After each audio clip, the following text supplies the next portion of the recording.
Dr. Fauci, thank you so much for joining us on the Daily Social Distancing Show. How are you? I'm very well, thank you. No, very well. You are an infectious diseases expert who has advised 6 presidents on everything from SARS to Ebola to the HIV epidemic and Zika. What makes coronavirus so different?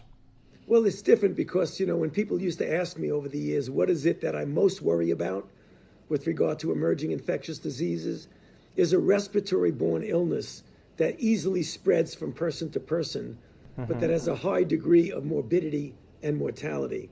And unfortunately, that's the worst nightmare you could have, is to have something like that. I mean, there are other diseases. Ebola was frightening, but Ebola gets transmitted only when you're in very close contact with a person who is very, very ill. With this disease, in some respects similar to influenza, but in some respects very different, it spreads very easily. You can even spread it when you're not symptomatic. So it's insidious and treacherous in that you could spread it easily. The other part about it that's really so different from anything that we've ever faced before is that if you look at the mortality of seasonal flu, the thing that you and I go through every season, the mortality is about 0.1%. That's a lot. And we get used to that morbidity and mortality. But the mortality of this is about 10 times that. It's at least 1%. So it's a disease that not only is easily spread, but it can be devastating, particularly for a certain subset of the population. Demographically different. The elderly, those with underlying conditions, heart disease, lung disease, diabetes. It can be very serious for them with a high degree of mortality. Let's talk a little bit about the information in and around corona that's I think getting people confused. I see so many conflicting ideas online, and I guess the horrible byproduct of having social media and the internet is everyone is now an expert and everyone has an opinion. I know this is very basic for you, but just to help everyone be on the same page, how can we catch corona and what are the areas we should be most concerned about? So we know about human-to-human transmission. Most people understand that, but I see people online worried about grocery shopping, touching packages that they receive from Amazon. Do people need to wipe them down? When they're in the grocery store, can they touch other things? How long does coronavirus last in the air? For instance, if you walk into an elevator after somebody else, can coronavirus still be there? What do we need to be on the lookout for as individuals?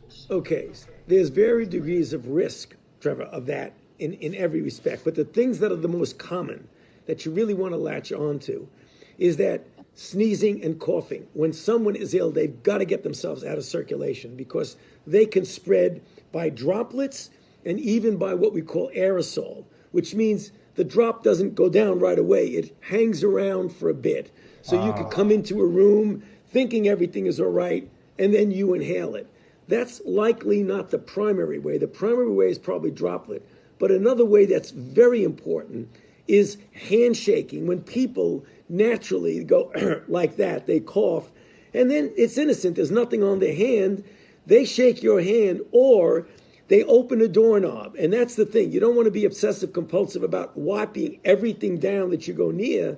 But one of the real bad actors is somebody who just opens a door and then 15 minutes later, because we know the virus can live on inanimate hard objects like steel or plastic for at least several hours. So that's the thing you've got to be careful of. That's one of the reasons why, if you really want to be careful, besides the social distancing of 6 feet, don't shake anybody's hands. Just lose that for a while. And wash your hands as often as you can, because you may be inadvertently touching something. Now, your other question, Trevor, that's important, is that I don't think we need to get completely obsessed about packages that come in, because those types of surfaces, the virus might live there for a very short time. But people say, should I get a package from a grocery store that says made in China? I wouldn't worry about that. That's not the issue. It's more the close things, the hand washing. Let's talk a little bit about what you alluded to earlier, the mortality rates of the disease and how people have misconstrued the numbers. We know that people who are older or people who have underlying respiratory infections have a higher chance of dying from the virus. But I think people have started to believe that that means young people are immune and cannot get sick from coronavirus. What are people not understanding from the numbers? Trevor, they're not understanding two things that are important. A, even though you are young, you are not absolutely invulnerable, for sure, because we're seeing cases. Most of them have some underlying disease, but several don't, who are young people, 30s, 40s, who are getting sick, getting into the hospital, requiring intensive care. Still, the overwhelming proportion are the elderly with underlying disease. But every once in a while, you're going to get a young person. So if you think you're completely invulnerable, you're incorrect. Second issue that's important, that even though you may not get seriously ill, you can get infected with relatively few symptoms, either asymptomatic or mild, relatively trivial symptoms. But then you can infect another person who would then infect a vulnerable person who would then die. I mean, it's the typical example. I'm young, I'm healthy, but you go home, you infect grandma, grandpa, and your sick uncle. So you have a responsibility, not only to protect yourself, but you almost have a societal moral responsibility to protect other people. In talking about the virus, it feels like, understandably, everyone is trying to find an answer. Everybody is trying to find their own solution. Unfortunately, that has bred, it's created a breeding ground for misinformation. For instance, cures that people are touting online, concoctions of different medications, etc. We read about malaria drugs and chloroquine or whatever it is. What is the biggest warning you would give to the general public about trying to self-medicate, or is there any cure that people actually have discovered? What, as a leading health expert, what do you say about this issue? So right now, today, as we speak, there is no proven safe and effective direct therapy for coronavirus disease, for sure. There are a number of clinical trials that are trying to, by randomized controlled trials, get a definitive answer as to what works and what does work, not work, what's safe, what's not safe. Superimposed upon that, there are drugs that are already approved for other things, like hydroxychloroquine for malaria and for certain autoimmune diseases, that there have been anecdotal stories. By anecdotal, I mean people kind of think they work, but they haven't really proven they work. That's really gotten out there on the internet. So people are very enthusiastic, since generally these drugs appear to be safe, and they are, but they do have some toxicities. So a lot of people want a drug even though it's not proven, just in case it might help them.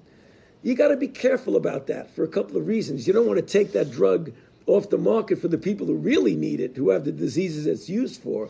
And on the other hand, there may be some toxicity. That's the reason why we're pushing to try and get as many good clinical trials as possible to prove if it works. If it does, then get it out there really fast for everybody. Got it. I have 4 questions, because I know we're going to run out of time, but I just want to let you know I have 4 questions that I think are really important. Number 1, we hear about this clock, 15 days, where things will be reassessed, 15 days where people might go back, 15 days, every country, 21 days. There seems to be a clock. My question is, what is that clock supposed to be, and is there a certain amount of time that people can be away from each other where coronavirus goes away? And the follow-up in that same question is, does the clock start if people are not completely quarantined during that period? Yeah, the virus is the clock, Trevor. So people say, may arbitrarily, well, in 2 weeks, we're going to be okay. It depends on the kinetics of the outbreak. Right now, take New York City. They are getting hit really hard, and the kinetics of the outbreak is going there. You can't predict when it'll make that turnaround and start coming down. In general, if you look historically at countries that have been through the whole cycle, in China, it was about 8 weeks or so before it went way up and then way down. In Korea, the same thing. So if you look at each individual country, and being a big country as we are here in the United States, we're almost like a lot of little countries. Like New York in itself can be considered a country. California can be considered a country. So it's unpredictable about when you can say this cycle. It's usually measured in several weeks. Sometimes when you're into the cycle, you may only be 2 to 3 weeks away before it starts to turn around. Right. Okay, so then to that point, that's then my second of the 4 questions. Second question is New York City really harder hit, Or is New York's testing making the numbers spike up? And is this something that we're going to see start trending throughout America? Well, there are a couple of good questions right in there. New York is more hardly hit for sure. The nature of the city, the crowding of the city, the fact that you get the beginning of your outbreak when you get influx from other countries. China was the index country that came in. New York is a travel hub of the country. So clearly we had a lot of cases come in. By the time they realized what they were dealing with, they had already gotten a sucker punch. And they really were playing catch up. They didn't do anything wrong. They're not very different except that they're a big, robust city. And because of that, they're getting hit hard. Okay, and then the second last question is with regards to reinfection and immunity. We talk about people who have it and are asymptomatic. We talk about people who are recovering, and we're starting to see those numbers grow around the world. Do we know yet if getting corona and surviving corona means that you're now immune to the disease, or is there a chance of reinfection? We don't know that for 100% certain because we haven't done the study to see re-challenges, whether they've been protected. But I feel really confident that if this virus acts like every other virus that we know, once you get infected, get better, clear the virus, that you'll have immunity that will protect you against reinfection. So it's never 100%, but I'd be willing to bet anything that people who recover are really protected against reinfection. Okay, and then our final question, and thank you so much for your time. I really hope everyone understands how important it is to listen to you. Final question with regards to the government, the CDC, the NIH, and all of the units working together. Right now, it feels like there is a push and pull, a tug of war between states and the federal government, etc. For Americans who are out there watching this, what is the plan, and what do you think needs to happen for the whole unit of the United States to fight the coronavirus, implementing different checks and balances along the way to make sure that everyone fights it and the numbers go down? Well, that's a very good question. Things are implemented at the state and local level. That's the way this country works so well. The federal government is a facilitator, it's a supplier, it's a supporter.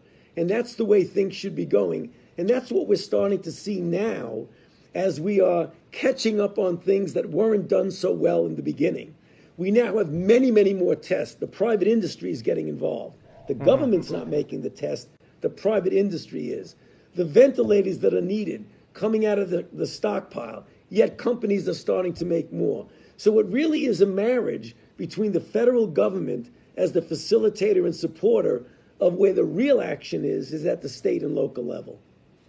Thank you so much, Dr. Fauci. You've been amazing. I could talk to you for an hour on this, but I know everyone wants your time. Good luck with what you're doing, and I hope we're doing our part to make your job a little bit easier. Thank you. You are very much, and I appreciate the opportunity to speak with you. Stay safe and wash your hands because of that fake cough you did. Take care.